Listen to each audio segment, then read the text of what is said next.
temen ya di kamsai jai mong. Temen ko pa miya meh. Yang hana hab mudu ya hu MLA sungi. Mana muda yang boleh jungi?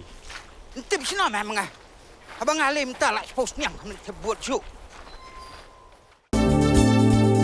Kikubor Kapatisi TV.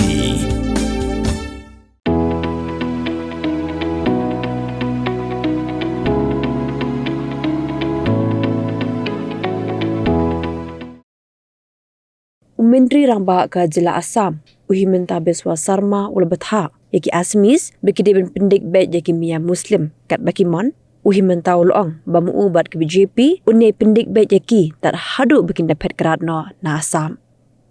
Himanta ul Bthah yaki Katba, bala yaki Miya Muslim, kidi ginongnya auto rickshaw, bala yaki pan bai karisan tingka, ayaki tang saw tingkaru, namarkin nomla ale AARM, bad ke ke bakila banle kede setang bancu aikis ndela lagi aikis ula sngotho himu kumnu ban batai yaki pulit wat kitu ki buan belaru ulong bapha tri ki ndre wat ai pisa bad la ki kutlat haba khaddo kinju songjan banlet phai shalari Himanta ula kranchai bakam dei bo pinshit nyam hapren ki hindu bad ki muslim hindu ukran bet tangai ka baya dei hapren ki asmis bad ki muslim ki buan negeri bangladesh bad kam don jingkata AA ki muslim ki bana assam যিমান complain হৈছে মুৰে অৰ্ডাৰত হৈছে মই বিজেপিৰ মানুহবিলাকক কৈছো যে অলপ চলপ মিয়াবিলাকৰ ওপৰত কমপ্লেইন দি থাকক এটোত কোনো তাত লুকুৱাবলগীয়া একো নাই মই মিটিং পাতিছো মই ভিডিঅ' কনফাৰেন্স কৰিছো আৰু মই কৈছো সকলোকে যত যিমান পাৰে ফৰ্ম 7 ঢালক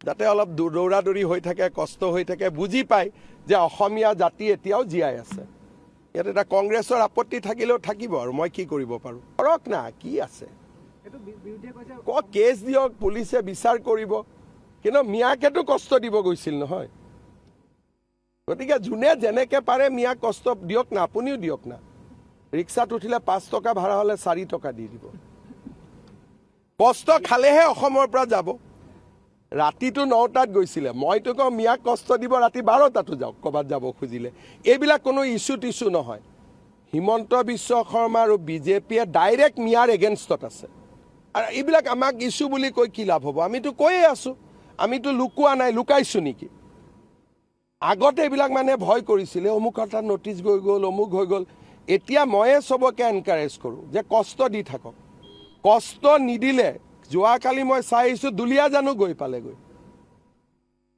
কালি মই চাই আহিছো দুলিয়া জানতো গৈ বহিলেগৈ হয় না বিমল কালি কৈ আছিলে গতিকে আপোনালোকেও কষ্ট দিয়ক আৰু তেওঁলোকৰ সিম্পেথাইজ নিউজ কৰি নাথাকিব আপোনালোকৰ ঘৰতে লাভ জেহাদ হৈ যাব এতিয়া মুকে ভয় খুৱাব কৈছে ৰাতি 12টাত গৈছে অফিচত মইতো কৈছো 2টাতো যাব লাগে আৰু অফিচাৰ বিলাকে ৰাতি 2টা 3টা লৈকে কাম কৰিব লাগে মিয়াৰ নাম কাটিবৰ কাৰণে যদি পাৰে গতিকে ইয়াত লাজ কৰিবলগীয়া কি কথা আছে আমাৰ দৰে যদি যুজিলেহেঁতেন মিয়াৰ লগত অসমখনৰ পৰিৱেশ এনেকুৱা নহ'লেহেঁতেন আগতে যদি যুজিলেহেঁতেন কংগ্ৰেছে নুযুজিলে বুলি এনেকুৱা হ'ল আৰে মোক মিয়াই ভাল পায় দুখীয়া মিয়াই মোক ভাল পায় আৰু ছোৱালীবিলাকেতো মোক সব মিয়াৰ ছোৱালীয়ে ভাল পায় আৰু মোৰ লগত কথা পাতি বহুত মিয়াই কৈ আছে মিয়াৰ ছোৱালীয়ে কৈ আছে যে দুটাতকৈ মামা বেছি জন্ম নিদিওঁ মোৰ লগত কেতিয়াবা ঢিং ৰূপহিত যাব কলেজত মোৰ সমান কোনো পপুলাৰ নাই মোক ভালো পায় সেইকাৰণে অৰুণোদয় দিওঁ সেইকাৰণে আমি দুখীয়া মানুহকতো দিগদাৰ নকৰো দালাল কেইটাকহে দিগদাৰি কৰো দুখীয়া মানুহৰ লগততো কি আছে মই যতে যাওঁ তাতে মোৰ লগতে থাকে মই ভোট খুজিলে ভোটো দিব Assam is a polarized society. Next 30 years, we have to practice politics of polarization if you want to live. If you want to surrender, then surrender.